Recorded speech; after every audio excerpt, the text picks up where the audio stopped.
Hello बच्चों, तो आज की इस वीडियो में हम देखेंगे सामाजिक विज्ञान के यानी कि सोशल साइंस के कुछ ऐसे लघु उत्तरीय एवं दीर्घ उत्तरीय प्रश्नों को जो कि आपके मैट्रिक बोर्ड एग्जाम के लिए बहुत ही महत्वपूर्ण है ना। तो फटाफट से चैनल को सब्सक्राइब कर लीजिए और साथ ही बेल आइकन को जरूर से दबा लीजिए, है ना, ताकि जैसे ही हम कोई भी वीडियो अपलोड करें तो उसका नोटिफिकेशन आपको सबसे पहले मिले, है ना। तो देखिए आज का पहला प्रश्न क्या कह रहा है। कह रहा है प्रश्न की लोकतंत्र जनता का जनता के द्वारा जनता के लिए शासन है कैसे। यानी कि जो लोकतंत्र है हमारा वह जनता का जनता के द्वारा जनता के लिए शासन है कैसे, इसके बारे में हमको बताना है। तो इसका उत्तर हो जाएगा क्योंकि लोकतंत्र में जनता इन सारी शक्तियों का स्रोत होता है, इसीलिए लोकतंत्र को जनता का जनता के द्वारा और जनता के लिए शासन कहा जाता है। यानी कि कहने का मतलब है कोई भी चुनाव होता है जिसमें कोई भी प्रतिनिधि जो भाग लेते हैं उसमें वो तो जनता के मध्य से ही जो प्रतिनिधि होते हैं वो अपना नामांकन करते हैं और जो प्रतिनिधि होते हैं हम उनको चुनते हैं। यानी कि जो जनता है वही जो है प्रतिनिधि बनी है और जो जनता है वही जो है प्रतिनिधि को चुन रही है ना। और जो चुना जा रहा है प्रतिनिधि वही तो हमारे जनता पर शासन कर रहा है ना। इसीलिए कहा जाता है कि जो लोकतंत्र में जो है जनता का जनता के द्वारा जनता के लिए शासन किया जाता है ना। तो उम्मीद करता हूं आप सभी को यह क्वेश्चन समझ में आ गया होगा। आइए देखते हैं अगला प्रश्न। अगला जो प्रश्न है वह है 2 नंबर। क्या बोल रहा है प्रश्न। कह रहा है कि शिक्षा का अभाव लोकतंत्र के लिए चुनौती है, स्पष्ट करें। यानी कि शिक्षा का अभाव है वह लोकतंत्र के लिए चुनौती है कैसे, है ना। अगला ऐसे ही अगर इसका जो है दूसरा क्वेश्चन पूछे कि अशिक्षा लोकतंत्र के लिए अभिशाप है कैसे, है ना। और अगला इसका यह क्वेश्चन पूछने का तरीका इसका यह 3 तरीका से क्वेश्चन पूछा जा सकता है। अगला जो है वो होगा तरीका कि क्या शिक्षा के अभाव के लिए क्या शिक्षा का अभाव लोकतंत्र के लिए चुनौती है। यानी कि अगर ये तीनों तरीके से अगर आपके बोर्ड एग्जाम में किसी भी तरीका से आपको क्वेश्चन पूछा जाता है तो उसका उत्तर यही हो जाएगा जो हम आपको बता रहे हैं। देखिए इसका उत्तर हो जाएगा कि शिक्षा का अभाव लोकतंत्र के लिए एक गंभीर चुनौती है। यानी कि शिक्षा का अभाव है यह जो है लोकतंत्र के लिए एक गंभीर चुनौती है। आगे लिखा है कि शिक्षा विशेषकर राजनीतिक शिक्षा के अभाव में कोई भी नागरिक अपने लोकतांत्रिक अधिकारों से अनभिज्ञ रहता है। यानी कि जो राजनीतिक शिक्षा है इसके अभाव में कोई भी नागरिक जो है वह जो है अपने अधिकारों से अनभिज्ञ रहता है, यानी कि अनजान रहता है ना। आगे लिखा है कि नागरिकों का शिक्षित होना स्वस्थ लोकतंत्र के विकास में महत्वपूर्ण होता है। यानी कि जो नागरिक है उनका शिक्षित होना एक स्वस्थ लोकतंत्र के लिए अति आवश्यक है। आगे लिखा है कि विशेषकर महिलाओं को शिक्षित करना अति आवश्यक है ना। जो महिलाएं होती हैं उनको भी शिक्षित करना सबसे अधिक आवश्यक है।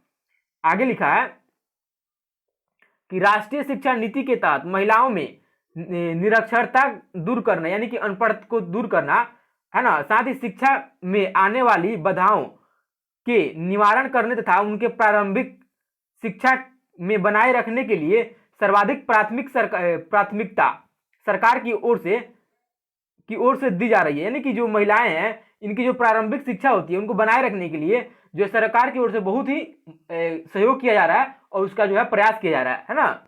आगे लिखा है कि जब तक किसी देश की नागरिक चाहे वह पुरुष हो या फिर महिला अशिक्षित रहेंगे तो कोई भी देश अपने यहाँ विकसित लोकतंत्र स्थापित नहीं कर सकता। यानी कि किसी भी देश के अगर चाहे वो पुरुष हो या फिर महिला हो, अगर उस देश के पुरुष चाहे महिला शिक्षित हैं तो वे अपने देश में कहीं भी विकसित लोकतंत्र का स्थापना नहीं कर सकते हैं, है ना। आगे लिखा है कि इस कारण से हम कह सकते हैं कि जो शिक्षा है वह लोकतंत्र के लिए एक गंभीर चुनौती में से एक है। यानी कि जो अशिक्षा है यानी कि जो अनपढ़ता है या फिर जो अशिक्षा का अभाव जो है वह जो है हमारे लोकतंत्र के लिए बहुत ही बड़ा एक चुनौती है ना। तो उम्मीद करता हूँ आप सभी क्वेश्चन अच्छे तरह समझ में आ गया होगा। आप इस क्वेश्चन को एक बार अपने कॉपी में जरूर से लिख लीजिए, है ना, ताकि इसको आपको समझने में दिक्कत ना हो। आइए देखते हैं अगला प्रश्न। अगला जो प्रश्न है 3 नंबर। क्या बोल रहा है, एक सेकंड रुकिए। बोल रहा है प्रश्न की गठबंधन की राजनीति कैसे लोकतंत्र को प्रभावित करती है। यानी जो गठबंधन की राजनीति होती है वह कैसे लोकतंत्र को प्रभावित करती है इसके बारे में हमको बताना है।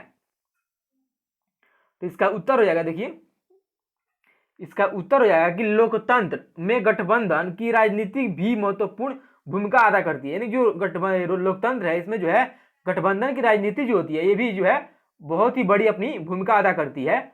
आगे लिखा है कि किसी दल को स्पष्ट बहुमत नहीं आने पर सरकार बनाने के लिए छोटी छोटी क्षेत्रीय पार्टियां आपस में गठबंधन करती है। यानी कि जो अगर मान लीजिए किसी भी चुनाव में किसी भी कोई भी पार्टी है उसको जो है पूर्ण बहुमत नहीं मिलता है, तो वह जो है छोटी छोटी पार्टियां जो है आपस में गठबंधन करती हैं।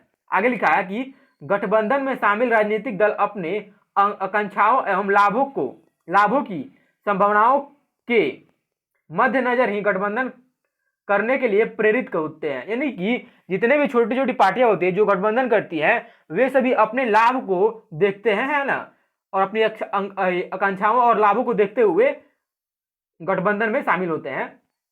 आगे लिखा है देखिए, प्रेरित होते हैं। साथ ही लिखा है कि इससे प्रशासन पर सरकार की पकड़ ढीली पड़ जाती है। यानी कि जब बहुत सारी जो है पार्टी आपस में मिलेंगी, है ना, तो इससे जो है जो सरकार रहेगा वह जो है एक बहुमत वाला सरकार की तरह कार्य नहीं करेगा। यानी कि वो जो ढीला ढाला सरकार रहेगा, और इससे जो है प्रशासन पर जो है सरकार की ढीली पकड़ हो जाती है। आगे लिखा है कि भारत जैसे लोकतंत्र देश में आज गठबंधन की राजनीति काफी प्रभावकारी साबित हो रही है। यानी कि जो हमारा देश है इसमें जो है गठबंधन की राजनीति हमेशा चलती रहती है।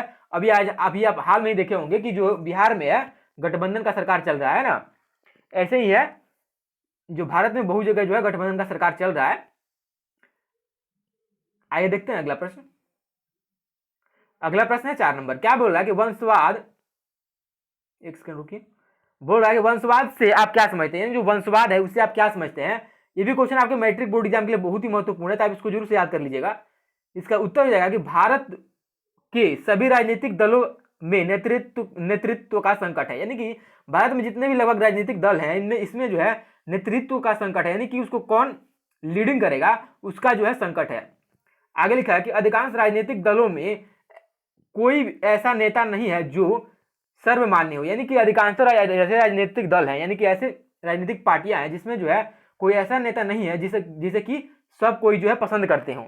आगे लिखा है कि प्राय सभी राजनीतिक दलों के नेताओं को यह देखा गया है कि शीर्ष पर बैठे नेता अपने सगे संबंधी, दोस्त और रिश्तेदारों को दल के प्रमुख पदों पर बैठाते हैं और यह सिलसिला पीढ़ी दर पीढ़ी कायम रहता है। यानी कि कहने का मतलब है कि जितनी भी बड़ी राजनीतिक पार्टियां हैं उसमें जो है जो शीर्ष पद होते हैं उसमें जो नेता होते हैं जो पहले से उसका जो नेतृत्व कर रहे हैं वे चाहते हैं कि उसका जो नेतृत्व है उनके बाद जो है उन्हीं की पीढ़ी या कोई करे, या फिर उनका कोई सही संबंधी करे, या फिर उसका कोई रिश्तेदार करे, है ना। ये अक्सर देखा जाता है और यह जो कार्य है यह जो है पीढ़ी दर पीढ़ी चलते रहता है।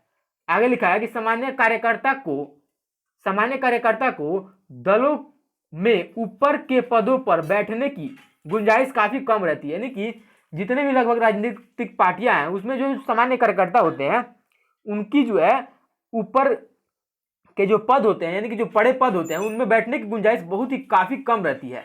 आगे लिख रहा है कि वंशवाद की समाप्ति राजनीतिक दलों के समान प्रमुख चुनौती, यानी कि जो वंशवाद की जो समाप्ति यानी कि इसको खत्म करने की जो चुनौती है ये सभी राजनीतिक दलों के सामने प्रमुख चुनौती है ना। सभी चाहते हैं कि उनके पार्टी से जो है वंशवाद खत्म हो, लेकिन कोई कर नहीं पाता है। यह बहुत बड़ी समस्या है। आइए देख लेते हैं अगला प्रश्न। अगला जो प्रश्न है वह है 5 नंबर। क्या बोल रहा है कि आतंकवाद लोकतंत्र की चुनौती है कैसे, अथवा क्या आतंकवाद लोकतंत्र की चुनौती है, स्पष्ट करें। यानी कि यह क्वेश्चन आपके दो तरह से पूछा जा सकता है कि आतंकवाद जो है वह लोकतंत्र को कैसे प्रभावित करता है, या फिर वह यह कैसी चुनौती है ना। तो इसका उत्तर लिखिएगा।